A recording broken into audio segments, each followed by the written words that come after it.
Hi guys, నేనైతే ఈరోజు gulab jam recipe చేద్దామని రెడీ అయ్యాను.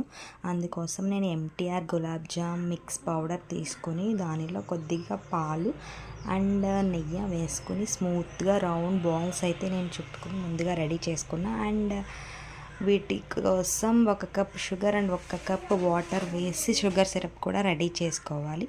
మనం రౌండ్ చేసి పెట్టుకున్న బాల్స్ని ఆ ఆయిల్లో మీడియం ఫ్లేమ్లో డీప్ ఫ్రై చేసుకోవాలి.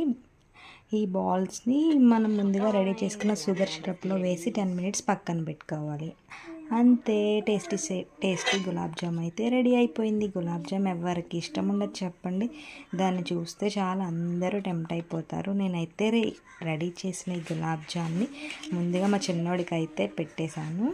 ఆ తర్వాత నేనైతే టేస్ట్ చేశాను. వాడికైతే బాగా నచ్చినాయి వంట. అంతే, నా వీడియో నచ్చినట్టయితే లైక్ చేయండి, షేర్ చేయండి. Bye bye.